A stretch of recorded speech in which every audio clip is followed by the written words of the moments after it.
Welcome to the Developing Life Podcast.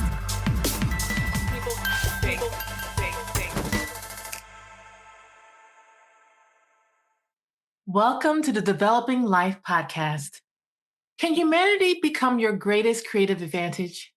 Today's episode explores what it truly means to thrive as a creative professional in industries that are now being shaped more and more by automation, algorithms, and ever-changing expectations. We're excited today to have with us Hayley Akins, a motion designer, business coach, and founder of Motion Hatch, a platform dedicated to helping freelance motion designers and small studios build sustainable, authentic businesses. With over 15 years of experience in motion design and 5 years spent coaching and mentoring creatives, Hayley has worked with hundreds of artists and studio owners alike to overcome common challenges that often hold them back. Frustrated with the lack of business resources available to motion designers, she launched Motion Hatch in 2017 to close that gap, and has since become a trusted voice in the creative industry for those looking to build careers rooted in clarity, freedom, and longevity, with an approach that combines practical strategy and deep understanding of what creative professionals really need: autonomy, purpose, and the process that feels true to who they are. With our host, Heather Crank, Hayley will share her biggest lessons from coaching creatives around the world, offering a blueprint for building a business that doesn't just survive change, but evolves with it, and without losing what makes you human. Thank you so much, True. Welcome, Hayley. It's so nice to have you on the Developing Life podcast. Yeah, thanks so much for having me. That was like the best intro anyone's ever given me. Every time anyone asks me for a bio now, I'm just gonna take that and send it to them because that was great. I appreciate that. True is amazing. So Hayley, we've been kind of circling each other's orbit for a while now, and I'm so excited to finally get to speak to you. I first learned about you a while ago, and you were making that transition from motion design into Motion Hatch. And I'm really curious, what happened that kind of inspired you to start that? Yeah, so I think the journey probably started when I went freelance myself as a motion designer. Like, obviously, I was working full time as a motion designer before that, in the industry for a long time. But when I went freelance, I started to see like the realities of the freelance life, and also like what everyone was struggling with, pricing their work, negotiating, finding clients, all of that stuff. And at the time, I feel like it's a little different now, but at the time, there was no one talking about the business side of things, no one talking about pricing, no one being willing to share like what they charged or anything like that. So for me, really, it was just being quite frustrated with that, which I think like a lot of people were. I felt very lucky because when I started freelancing, I'd already been a motion designer for, I think, around 7 years, something like that. So I had a big network. I was in London, which like was a big hub, and obviously this was pre-COVID. So, everyone was working in-house. It was really easy to build relationships. So I think that was like a big benefit. So I did enjoy it a lot, and I think that I liked freelancing more than I thought I would, and I was quite excited about the business side of things. And then what I wanted to do really when I went freelance is I really wanted to use that to travel, because I didn't do a gap year or anything like that. So I was like, okay, let me like try and make this work to my advantage. I took a month off, went traveling in Thailand. Like, I've done a few different things since. But when I worked full time at Google, I saw a lot of the freelancers would work really late nights. They would do every single project. They would never take a holiday. And I totally get that, because it's like the fear of where's the next project coming from, even though they were working like nonstop. Like, it's so, it makes sense. But then you're also like, but you're working all the time. Do you see what I mean? So it kind of didn't make sense in a way. And I thought, I don't want to be like that. I want to try and build a business that really fits around me and my lifestyle and what I want to do. So that's why I was kind of determined to do that. And through that, started listening to like travel podcasts and just different things. Like podcasting, I feel like back then, this was like 2015, 16, wasn't as popular as it is now. And I found a few podcasts, and then these two guys who made two travel podcasts actually had one together called Location Indie, which was about being a digital nomad, which I didn't want to do because I quite like my home base and that kind of stuff. But what I liked about it is that they had a community of freelancers and everyone helped each other and it was really welcoming. And I thought, oh, someone should make this, for motion designers. And you always think, oh, well, that's not me. What are my kind of qualifications to do that? But then what happened was I met someone who had a podcasting company. He'd just started it.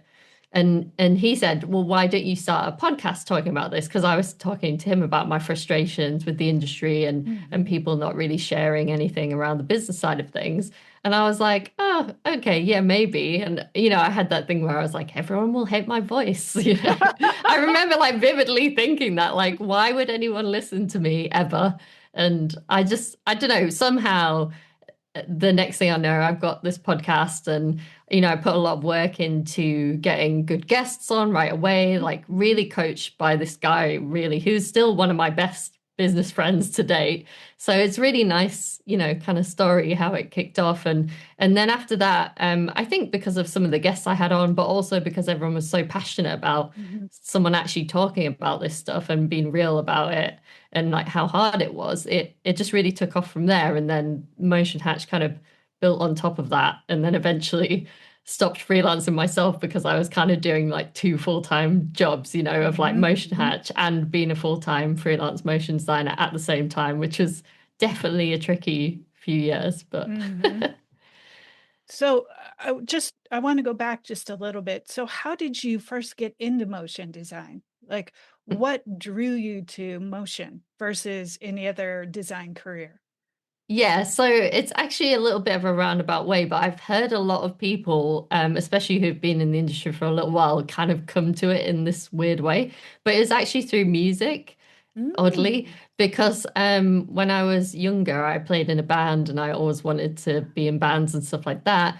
But I didn't do any like A levels, like the kind of part before you go to university or college, I didn't do that for music. I did like philosophy, religious studies, and psychology. So I did like really non-creative subjects. But then I was like, oh, but I'd really like to be in a band, basically. And then I went to university and I found a course that did film production and music technology. So it was a very technical based course and it was like a joint honors. I don't know whether they call it something different in the US, but so it was like part film production, part music tech. And I actually didn't really like the music tech because it was a bit too technical, but I loved the film part of it because it was really creative and we got to direct our own films and stuff like that. And like, be camera people and, all of those kind of things. And so I learned After Effects through that course, basically. And that helped me to get my first job as a junior graphics operator, which was putting live sports graphics out, like live on screen, like football matches and that kind of thing. And then how I became a motion designer was because it was in that we were like in the same department, but obviously the people who were designing the graphics were the motion designers, and I was just kind of putting it out live. So I was like, oh, I want to be more creative. How can I be more creative in this building? Become a motion designer, be the person who actually designs the thing. So it was a little bit not like I left school and thought I want to be a motion designer, but it kind of ended up there through like, I guess, wanting to be creative and things like that.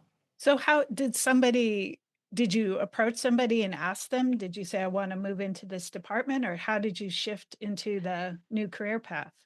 Yeah, it was kind of the same department. So like they would design the graphics and then we would like, do the live kind of output of them on the football matches and boxing and that kind of thing. So it was really funny because I think it wasn't really funny at the time, but in hindsight, it was like an interesting story. I think it was around 2008, something like that, maybe just after, and they were really struggling. So they wanted to make like a lot of our team, the operators, redundant. I think in the US it's like laid off. Yeah. So there was like a kind of moment where there was a junior motion designer role. I wanted to be in the more creative department and they were going to lay a lot of people off. So we kind of all went for that role. Yeah, it was crazy. And now I think I was kind of lucky that I managed to make that shift because there was only one job and we all went for it. And we had to like pitch our existing boss. And it was like really intense. And I worked like late at night to do this pitch. And yeah, I remember thinking like this is probably the hardest thing that I've ever done. And I really, really wanted that job. And luckily I managed to get it and then became a junior motion designer and then left the sports company because I don't really like sport that much and kind of moved into a junior motion designer role at Google, which is another story in itself. We could go into that if you want. Yeah, I would love to. So, okay, so you're moving away from sports into Google, which Mhm. is a completely different animal. What was that transition like? I imagine it was a big one. Yes, it was. And it's like a story of imposter syndrome. So I don't know whether Hmm. anyone relates to this, but basically, I was quite, I'd been in the industry for a few years by this point, and I think I was an okay motion designer, but I didn't really feel like I had enough behind me to go for like a midweight motion designer role. Hmm. Because these were like my first proper jobs really. And also I think we all have that imposter syndrome. And I kind of felt like, oh, because I've only done sport, like no one is really going to, believe that I can do anything else, and I Hmm. hadn't really done much. And now I'd be saying, like, just make your own work in your own time and like go for those jobs, like you're good enough. And also the skills are transferable. But when you're younger, you don't have this kind of confidence. So I went for another junior motion designer role. And I remember in the ad that I went for, it said like something like a team of between 10 and 20 people for this company. So it seemed like quite a small company. And I was like, okay, I feel like I can do this. It's a junior motion designer job Hmm. in London, full Hmm. time. Let's Hmm. go for it.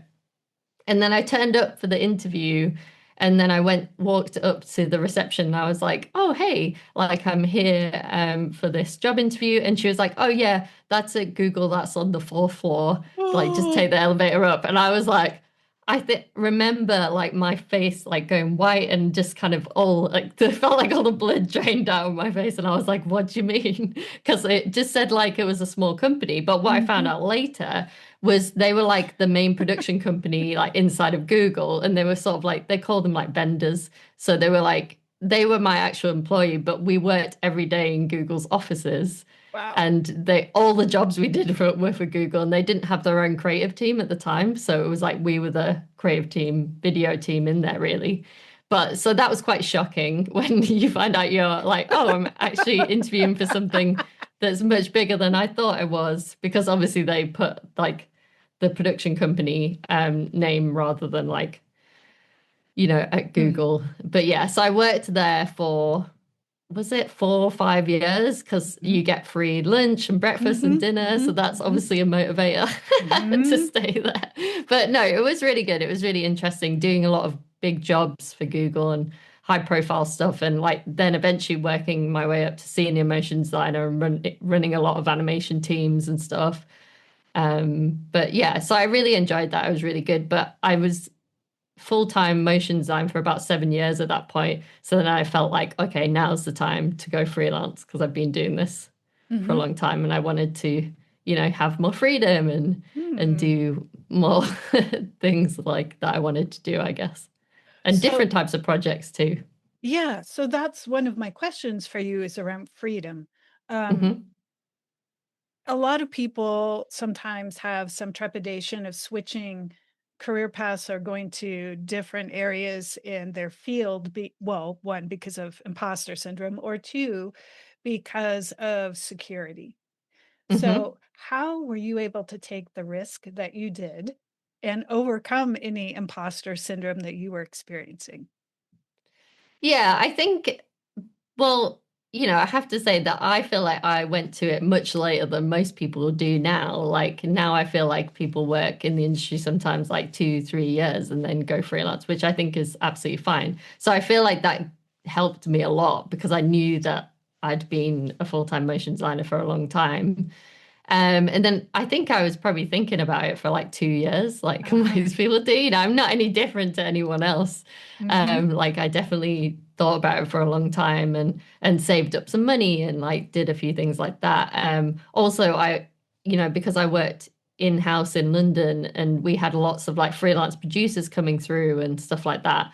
I made a conscious effort to like build my network and keep in touch with people.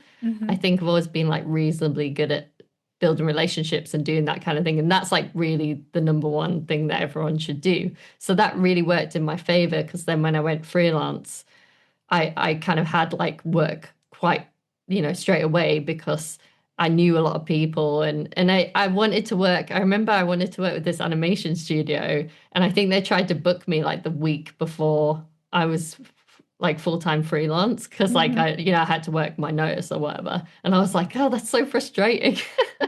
So that was really nice. But like obviously I think in a way it was a little bit easier at the time, because we were in London and everyone used to kind of like, go out for drinks together and do all this stuff. And now I feel like it's like harder, because now we have to kind of, especially if you're not in like a major hub, you have to sort of really make an effort, or even if you are and you're working from home, to like go to events, to meet people, to, post things on LinkedIn. Like I think it is definitely harder now to do that. Whereas when I first started freelancing, I feel like it was a bit easier. I did have a transition later where I moved from London to Manchester, and then that got harder to maintain relationships, which is when I started doing a lot of the things that I teach my students to do now, like building a CRM and that kind of thing. So there was a big transition after COVID around networking and being able to connect with Yes. people. And a lot of things went online, but it's starting to come back a little bit, but it's not like it was.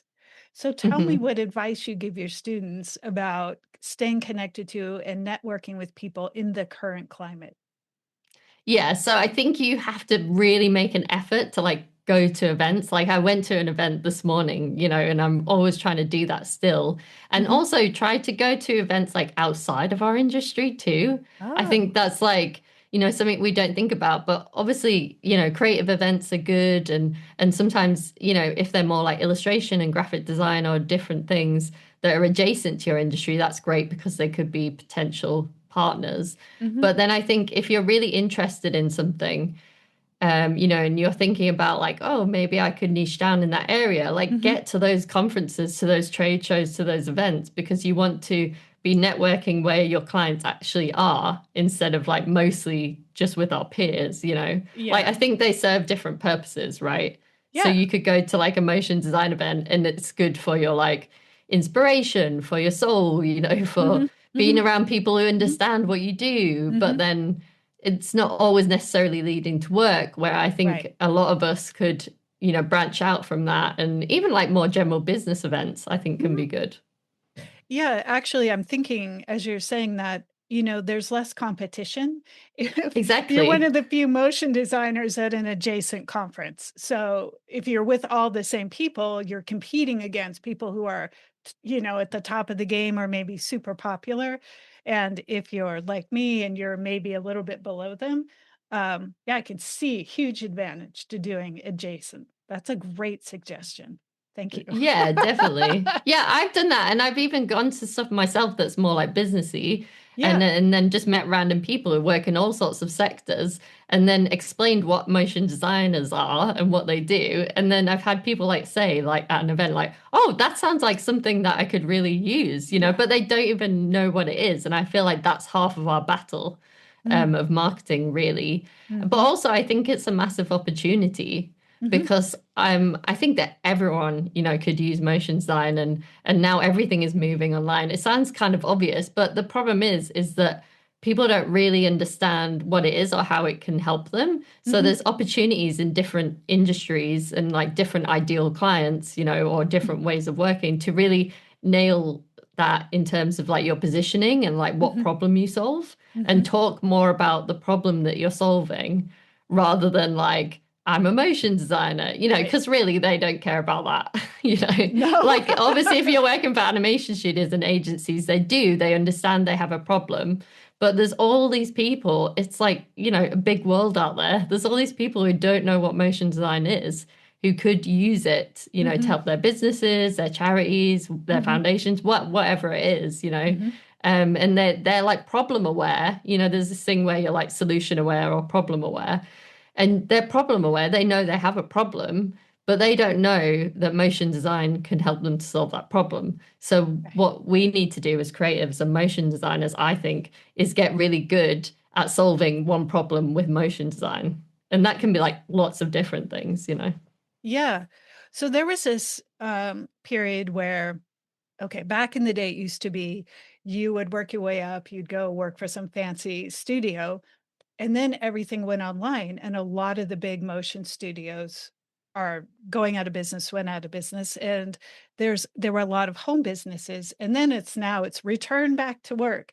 So now there's Hmm. some studios coming back, but not all of them. And I'm noticing a lot of people are kind of starting their own one-man teams or small teams. Can you talk about the trends that are happening right now, motion design? Um, I've heard a lot about solution-oriented, problem-oriented, and diversification into other Hmm. areas.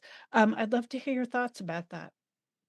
Yeah, I think it's interesting. So a lot of people that I coach actually are kind of doing what you're saying. Like they're Hmm. sort of in between. They're not quite a freelancer anymore and they're Yes. not quite a studio, but Hmm. like they want to get that scale, but Hmm. they still kind of want to be on the tools. And it's like a really hard thing to do actually, is to try and find that sweet spot. But I think, where people are finding success is because obviously they don't have to have like a premises. They are, well networked in the industry. They've got amazing artists they can work with. Hmm. So I think they've got like a lot of advantages, which means they can keep their costs low and they can do amazing work. Like we all know, like the technologies come Hmm. on and, Hmm. Hmm. computers and stuff, and we can all Hmm. afford that, most of us anyway. Like, it's more accessible, isn't it, Yeah. than it used Yeah. to be. Yeah. So that means there's more competition, but it's an advantage to us that we can work from home and remotely. And now there's like all these tools where you can like link to each other's computers and all sorts of stuff. Hmm. So I think that's good. The big missing piece that I see a lot of people that I coach have is that they don't know like how to manage other people. They don't know how to build systems and processes around project management, Hmm. like all of that kind of stuff. I feel like it's like a really big problem. And that's what I'm trying to really help with, is building out systems and processes and really helping people to, scale in a way that is sustainable and not just like piling on more and more work and more stress, but like trying to reduce the stress in the areas that you can, Yeah. so more Yeah. on the like admin, more on the client outreach, like automating as much of that as possible. And like at least like, having a system so that you can follow it and oh, okay, on a Tuesday, second Tuesday of the month, I'm emailing all my past clients. On the first Wednesday of the month, I'm, emailing new leads or whatever, Hmm. just Hmm. so that you have in your mind, like, this is what I'm doing on these days. And then that helps reduce your stress. But also, I think it really helps to like fill the pipeline with clients. And then it means that you can hire other people. And if you have processes around how you onboard them and all this stuff, like there's loads and obviously loads of systems and loads of processes that we Hmm. could go into. But I feel like that's a big missing piece that a lot of these like hybrid Hmm. studios, don't have, because they don't necessarily have a producer. Hmm. So in our community that we just launched, we just are starting to launch and test this thing called Producer Pal, which is basically going to be a bit like a producer in your pocket, but we're giving all of these systems that people usually struggle to build on their own. Hmm. So things like client onboarding, client outreach, we're just building in there now. All of these little systems and processes that would take you, quite a bit of time to like figure out and build yourself, is to Hmm. just like have that and then like plug it into your business. And obviously you've had to tweak it a little bit and stuff, but or Yeah. even give it to a producer, so they Ah. can have all the systems as well. Because I think like even if you have a project manager or a producer, they might not have like everything of like, oh, this is how we do outreach to clients and we do it on this day and things like Hmm. that. Like they might not have everything like that down, at least to start with. Hmm. So I feel like I'm really excited about it. I think it's going to be super, So super helpful. where can people find this? Did you launch it? Yeah, so at the moment we just launched our new community. It's called Creative and Coin. It's in beta. So this is all kind of like happening behind the scenes. But what we're going to do is we'll launch that community publicly, I think around September. Okay. Will be like the official big launch. And then what we're doing with Producer Pal is we're like building that with the community as we go along. Mm. So it will be available first within that community, Creative and Coin. And then eventually I think it will be available like to purchase separately. But Okay. we're like really getting a lot of feedback, and we're like, what are you struggling with the most? What processes do you need first? And like building it out that way. So we make sure it's like the best and most helpful thing that it can be. So speaking of automation, Yes. let's get into the sticky stuff of AI. So there is a lot of automation happening, a lot of it around artificial intelligence. Some of this is Gen AI, some of this is other types of AI. How do you Mhm. feel about the types of AI automation, the way it's been disrupting some of the creative industries? I know Adobe is 100% on board with AI, and I use it myself. Some ways I think it's helpful, but in other ways, there's a lot of fear, of course, about being Mhm. replaced. So tell me, what are your feelings and thoughts about this? Yeah, so I totally like sometimes I feel like scared about it, like Mhm. everybody, and sometimes I feel like hopeful that it will be helpful, and I kind of change. So, like, I think my opinion will probably change, but I can tell you how I feel about it right now in like 2025. And for the record, it's probably going to change later. But Mhm. yeah, I feel like obviously I feel upset about some of the models like taking artists' work and things like that. I don't think that's right. And I feel like I don't know how we get around that. Like I feel like I'm not sure what to do about that, but I don't think it's the right thing to do. Mhm. What some of the good things that I like about, some AI things is like I'm not an amazing writer, as I feel like most of Mhm. creative people who don't write aren't, more visual people. Mhm. So I've been using it in that way a lot to really help me because I'm dyslexic as well. So I use a tool Oh, called Hemingway app, which is like is not just a complete AI tool, it's like a tool on its own. And it gives you like a readability score, but oh they've just wow. added AI into that where it can help you like rewrite sentences. So you put Mhm. your own work in there, but then it'll say, oh, this is like graduate level, so no one's going to understand you basically, which is like weird how we all write like that, but we should be trying to simplify our writing, for social media and that kind of thing. Mhm. So I like that because then I can say, oh, well, give me another suggestion. And then it will just suggest a different line. Mhm. And then sometimes I'm like, that's rubbish. I don't like that. But it gives me an idea, of how Right. to rewrite it. Yeah, So I right. think from like a brainstorming idea perspective, and especially on the writing front, I found that like super helpful.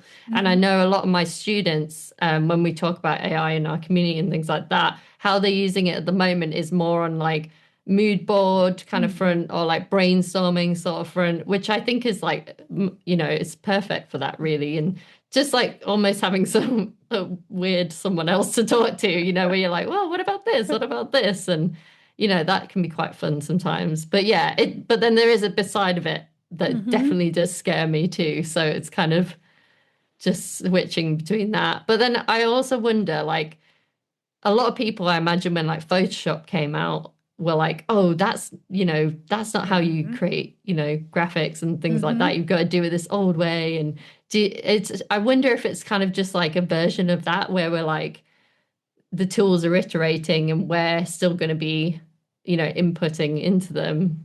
Yeah, I Mhm. was talking about it earlier and I was remembered when I first started as a junior motion designer, I was like rotoscoping like Oh, tennis players, like literally in Photoshop frame by frame. yeah. Uh-huh. No one would ever do that now because No. there's like tools to do that, Yeah. So I think like, well, would I be out of a job or would I just be doing like something else? Do you know what I mean? Like, Oh. I'm not sure. So that's what I was kind of wondering earlier today when I was thinking about it.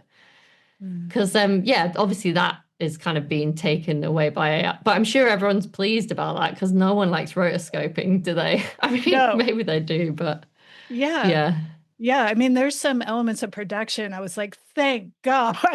Exactly, yeah. So there's a bit of that, isn't there, as well? So there's a Yeah. bit of like that side of things. There's a bit of the obviously it's really upsetting that they've trained a lot of the models on like people's work and stuff like that. I think that's really bad. And then there's the other side that it's like, oh, there's some helpful tools here. And then there's obviously like what's going to happen in the future side, which I think is the biggest fear. It's like the fear of the unknown. It's not necessarily like what's happening right now. That's the Hmm. vibe that I get. But like I say, I feel like I should be more on top of what's happening, but everything changes like every day. And Yeah. it's so yeah, I feel like everyone else in that sense where I'm a bit overwhelmed sometimes Mm-hmm. by, Yeah. everything in that Yeah. world. I can't, personally, I try to keep up, but there is a point where it's so much information so fast. Yes. And there's some part of me that just sort of scans the horizon to kind of see, like, okay, where do I think this is going? How much of this do I need to pay attention to? Because, there's other things in my life Yes, that need exactly. attention. Yeah. Um, okay, so speaking of information overload and everything that's going on, um, how do you deal with burnout when you're building, you've got Motion Hatch, you've got this new venture going, you've got AI craziness. How do you manage everything and all the stress? Yeah, so I think there's a few things that I'm really passionate about as well. As one, I think we need to have community. I've Mm, always been like a big advocate of mhm, community. Like ever mhm, since we started Motion Hatch, we've always had some sort of community around it. Most of the programs and courses I've ever released have had community because I think that like bringing people together mhm, is like so important. And now I'm thinking more and more about how can I bring people together in person. So, mhm, like, part of our new community as well is we're going to try and get people together in person, like, hopefully next year. But then we hope, like, as a big event, but then mhm, we mhm, hope that people will make their own little mini meetups and that kind of mhm, thing, which will be really nice. So, I think that's really important. So, if you haven't got some sort of community, mhm, even online or just somewhere you can go and be like, hey, I'm struggling today, like, this is, what I'm doing, like, I mhm, think that seems like it's really helping a lot of mhm, people. But mhm, then other kind of like more, I don't know whether they're like obvious, but like I go running. I'm mhm. not very good at running, but I like running because it gets me outside the house. Yeah, And I think right. honestly, I work from home as well. And Mhm, I think if I didn't have running, I would like never leave the house right. and I'd be very unhealthy. So like, and it's just what I like about running is that you only think about running. You can't Right. because you're You can't. struggling. Yeah. Yeah, yeah. So that really helps me. So if any, I think just do some hard exercise sometimes really helps because then you can't think like, oh, what's my business doing? Blah, blah, blah. You're just thinking, oh, this is a struggle, and I think for me personally, that's been a huge help. Similarly, because I play in a band too, like music and Ah. playing live Mhm, on mhm, stage. I like that. I don't like some of the waiting around that comes with being in a mm, band and, getting traveling, all that kind of stuff mhm, sometimes mhm, takes a bit of time. But what I like about being on stage is you can't think about anything else. I don't know. I think I think about my business and stuff quite a lot. I don't know whether anyone mhm, relates to this, but anything where mhm. I'm doing something where I can't possibly think about it is good. Like playing the keyboard on stage. Like I Oh, just have to think about playing the keyboard. So yeah, yeah, because just everybody's things like looking that. at everyone's looking at you. Yeah, but I find it like quite relaxing, weirdly, because you think Interesting. like, yeah, I think it's because I've done it quite a lot, but also I really enjoy it. And like I say, I don't think you can think of anything else. And that really like lowers my stress. I feel like that's really helpful. But yeah, Mhm, just like everyone, just try and take care of yourself. It's really hard. And if you need help, like reach out to people and get the help, and try and make time for vacations and mm, relaxation time. I think the best thing that I've ever done is just had like a routine and really tried to stick to it. And mhm, sometimes not always successfully. mm, mhm, No one's perfect. So you just have to kind of know that and forgive yourself, mhm. but just try. Like tomorrow's a new day. Like let's try and like have some boundaries around our work. Like, okay, I like some people think like, oh, if you're freelance, you can work whenever you want, but that Uh, doesn't appeal to me. I'm like, no, I want to work like mainly between probably like ideally like 7, 8 a.m. till ideally like 4, 5 p.m. Like, mhm, do I do mhm, that most of the time? Probably I do a little bit more than that. But, mhm, I'm trying to put those boundaries in place and mhm, like stick to it as much as possible. mhm, It's hard, but I think the work sometimes, it fills the time that you give it to mhm, a certain extent. mhm. And I'm trying to train myself to be better about, Yeah. this is the three things I need to do today. After that, anything else is a bonus. try not to feel guilty about it, Mm-hmm. those kind of Mm-hmm. things. But yeah, I always Yeah. teach everyone all the stuff that I need help with the most, I've realized. So it's very nice to like come and talk to you about this because I'm like, oh yeah, remember about that, it's Yeah. good. Yeah. It's funny how you do that. Yeah, yeah. It's because you're struggling and you think, well, if I'm struggling, other people are also struggling too. So, Yeah. yeah, I think it's just a lot of things like that have really helped me. Like doing some meditation too. Mm-hmm. Mm-hmm. I used to go to a lot of Buddhist festivals as a Mm-hmm. kid, Mm-hmm. and like so I've always kind of been around that, and that helps me. And I don't always do it, but like I kind of do it when I need to. And we Mm-hmm. started to do these like little meditations, intention Yeah. meditations in the community and stuff, and it's really nice. And I feel like I'm going to lean into that a bit more because Mm-hmm. I don't know, it just felt really natural, Mm-hmm. to start Mm-hmm. doing that kind of thing.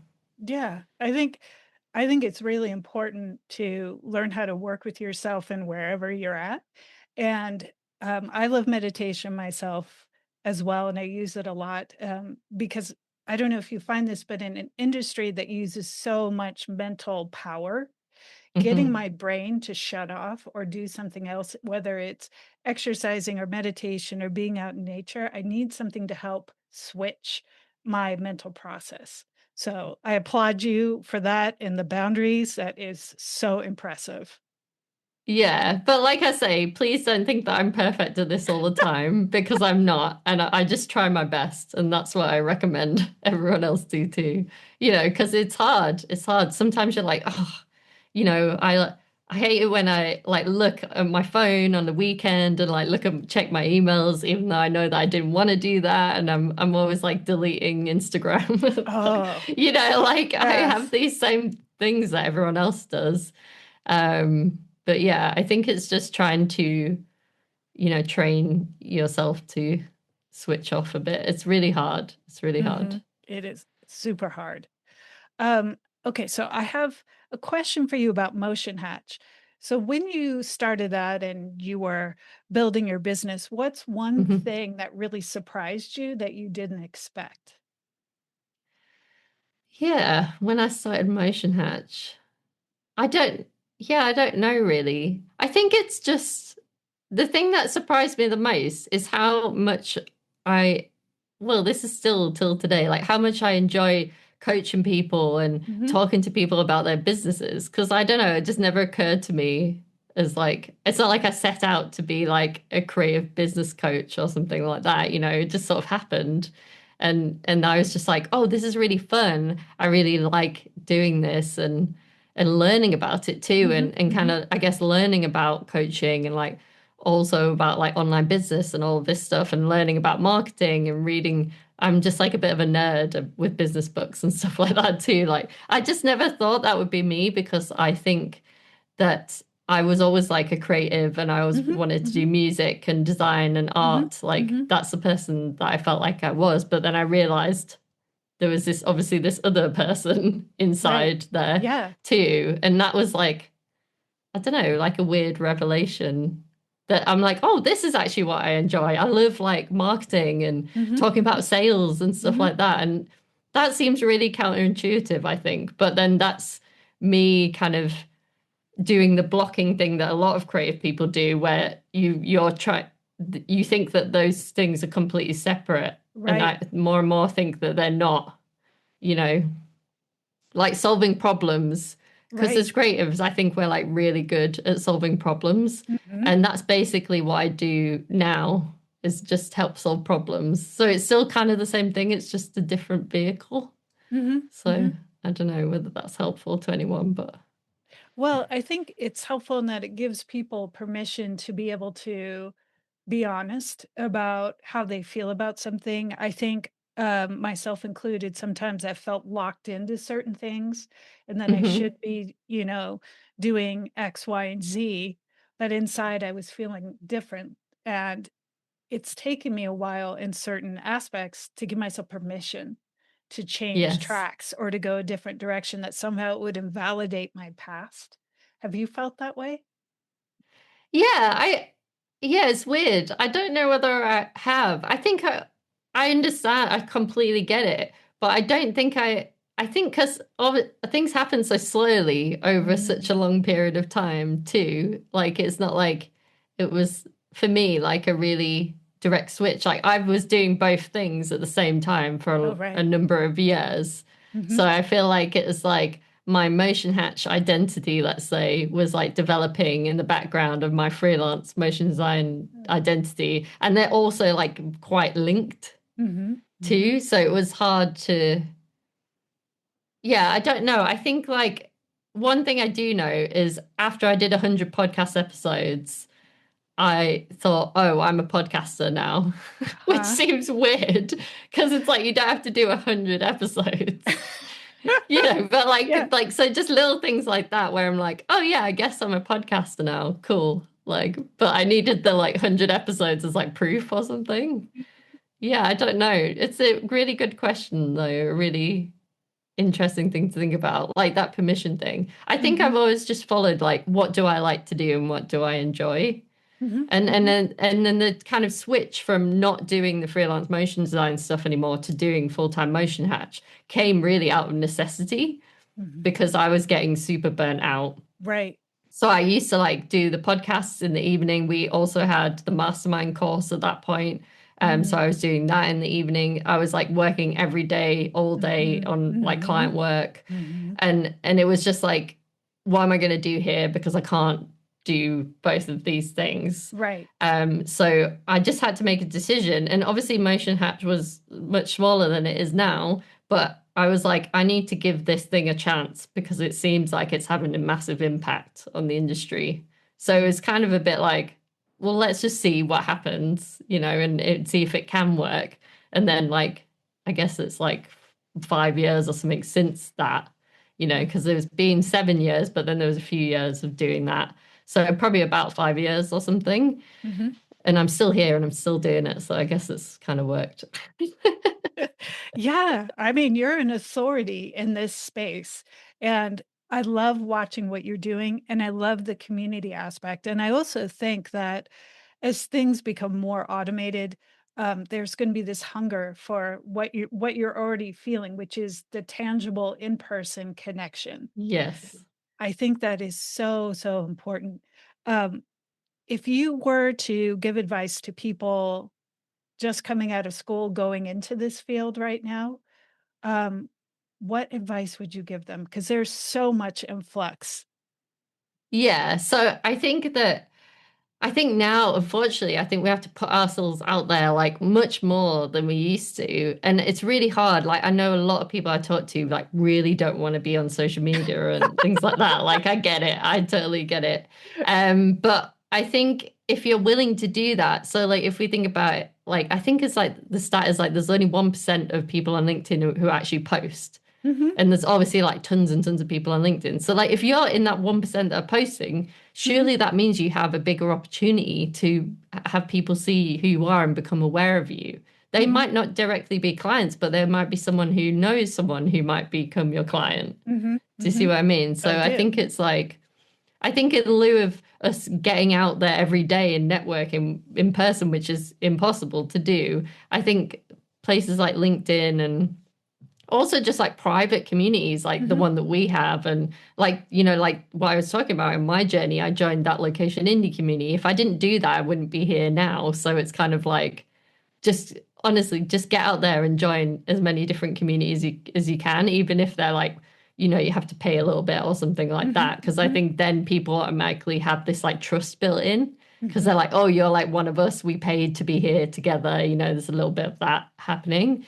But mhm, then even like posting on LinkedIn and just staying top of mind with the people that you work with, I mhm. think is good. And even just commenting and being a nice person. Yeah.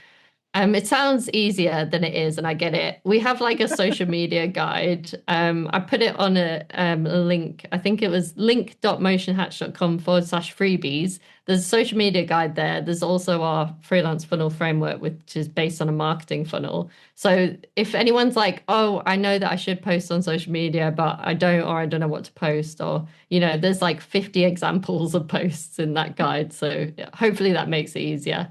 So I would definitely start doing that. But most importantly, like we've been talking about, is just getting in person in front of people as much as possible. Even if you have to travel, like just do what you can, and if you can't travel, like start local, anything, go to any business event, even like it doesn't have to be design related. Like just make sure you get out there and talk about what you do, and which also sounds easier said than done, but that's like truly what, it's the best way. It's kind of like simple, really, but very hard to execute, I think. And it's a little bit like you have to train yourself to like look for these opportunities and be like, all right, today I'm going to get up and I'm going to research like conferences in this area, or I'm going to, look around my local area, see what events I can go to, and you have to be intentional, I think, about it. And it's not as easy as just being like, oh yeah, so we go to this thing. And Yeah. I think traveling and meeting people has been made a big impact on my career. And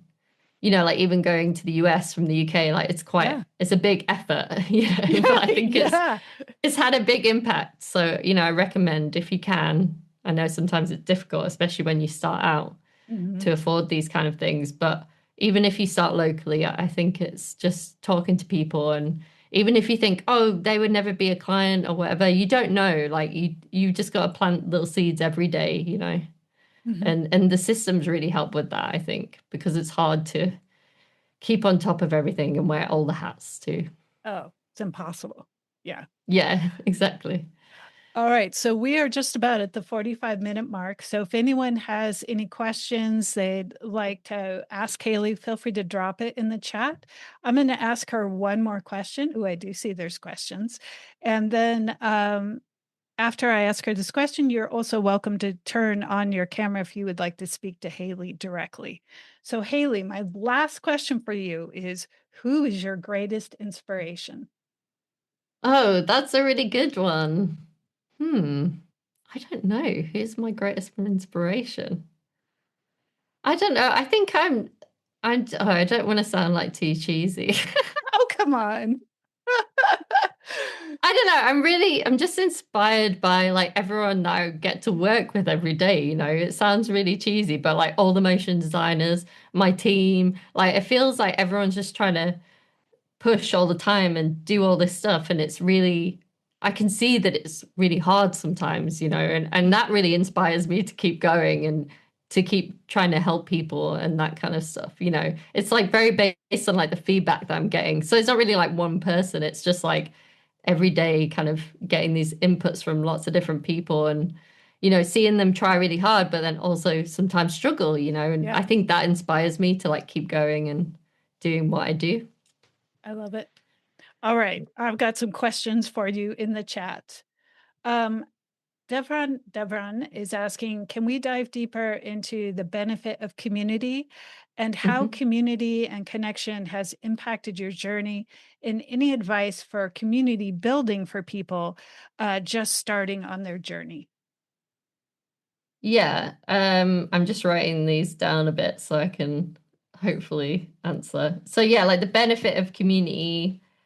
Well, we'll start there and then we can go back to the other ones. Yeah, I mean, I think the benefits are huge, like we've been talking about. Like it's always been important to me because I think I realize how much that's benefit me in my career. And like I always seek, even now, so like I do, like we said, we're doing this new community. Like I'm also part of another community like that that's similar, but is for people who are, running businesses more like motion hats. Do you see what I mean? So I always seek these things out for myself first. And then I'm seeing like, oh, this is really helping people. So why don't we like do a bit of that? And, also iterating over time. And what was the second question? Any advice for community building for people just starting on their journey? Community building to starting. Yeah, I think so. I remember when I first started, I did this project called Bingomation, and it was like 90. Yeah, yeah. See, well, if you remember it, maybe that's how we got connected. Yeah. But yeah, so that's what I mean. So this is why that was basically just me having a conversation when I worked full time at work with these other people saying we should make animations based on bingo calls. And then we were like, oh, let's get other people involved. And then those two other people went away. But because I'm a bit of a stickler for finishing stuff, I like spent 4 years really trying to get 90 animators to make these bingo call animations. But you know what that did for me? It really helped me to network because I wasn't asking anyone for anything. And I was just reaching out and saying, "Hey, did you do one, Heather? I think you I did one, did. right? I Yeah, did. that's so awesome. Yeah, I thought you did. I was like, did you? I Um, did.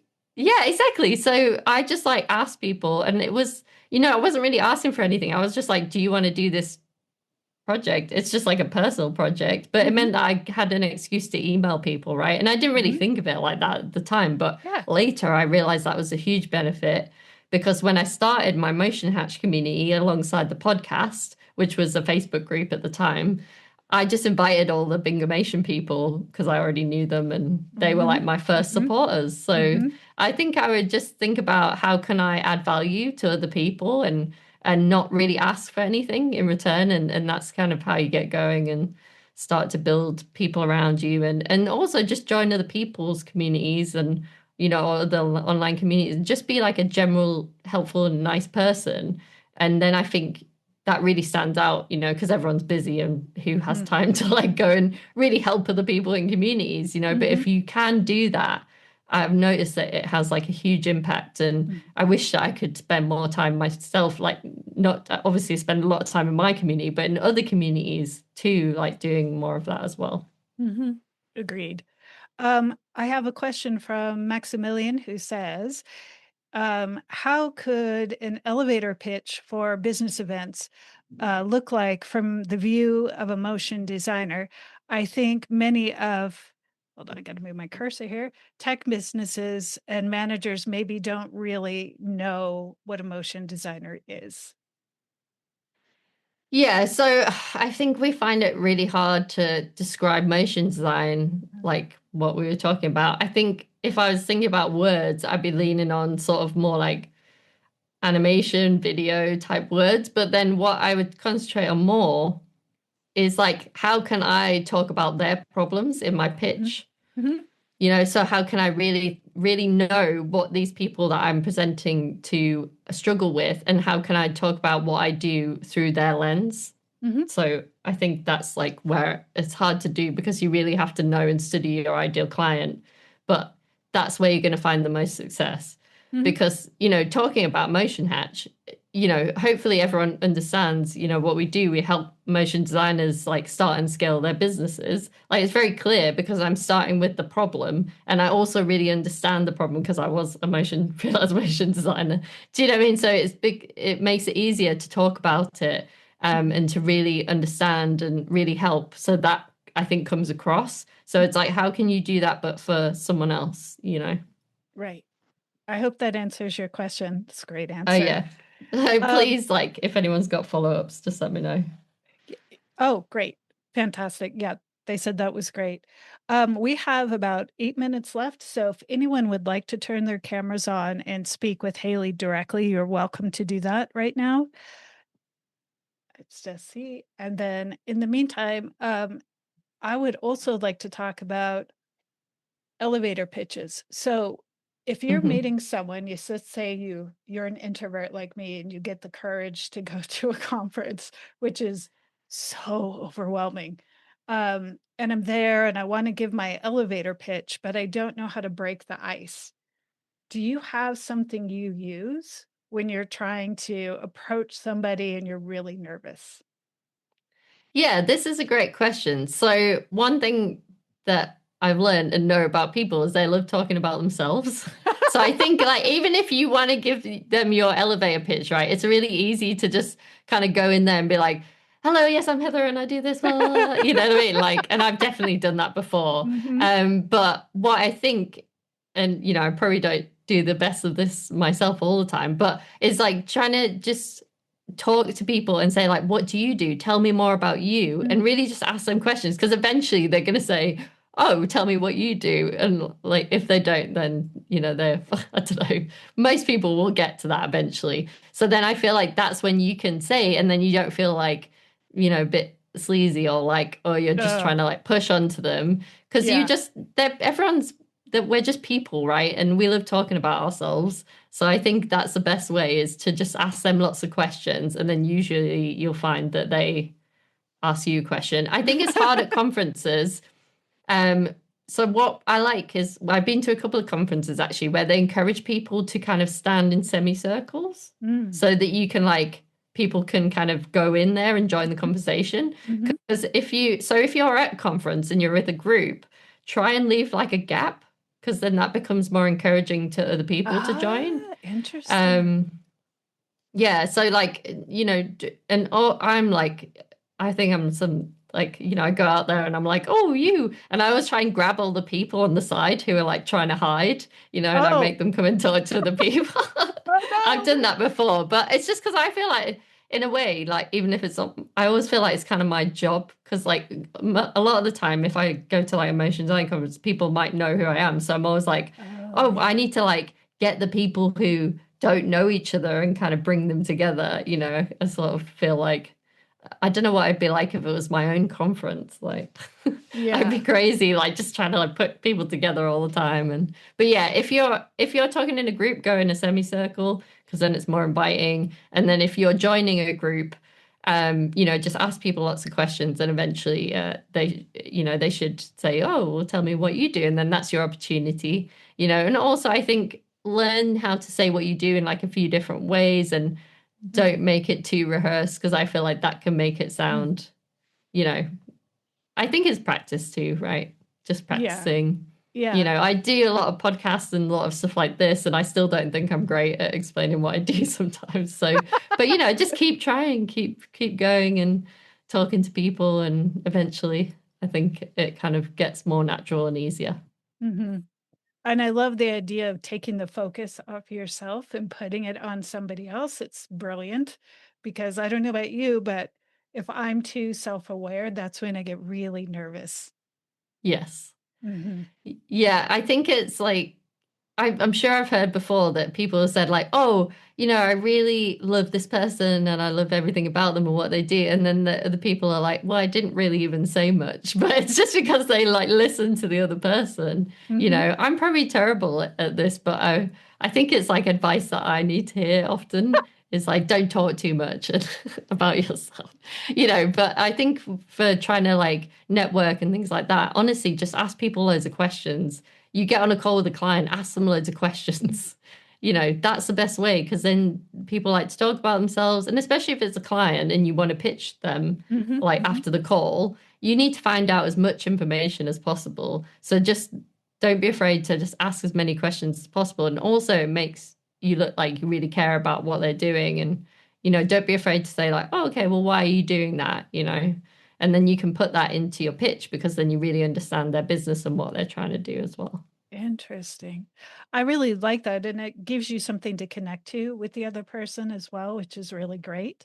And it's, again, we'll wrap right back around this that human connection and being connected to other people and seeing each other in these giant communities we all move in and how important that is. And you're an amazing leader. Oh, thank you. I really appreciate that. You're welcome. All right. So we have 2 minutes left. So I'm going to check one more time. Does anybody have any last questions before we close the podcast? Okay. Hayley, it is my incredible honor to finally speak to you in person after so much time has passed. I so appreciate everything you do. And lastly, where can people find you if they're new to you, if they have not interacted with you before? Yeah, so you can go to motionhatch.com. Pretty much everything is there, or we're on like most platforms at Motion Hatch. If you're listening to this, I guess you like podcasts, so probably go and check out the Motion Hatch podcast. I'm pretty sure it's on most platforms as well. And yeah, like I said, I've got a couple of freebies. If you want to go to link.motionhatch.com/freebies, there's the social media guide there and also like a marketing framework that I think will be very helpful to everyone. Thank you, Hayley, and thank you everybody for joining us. I really appreciate you spending time with Hayley and I on the Developing Life podcast. Have a wonderful week, everybody. Thanks so much. I really appreciate it.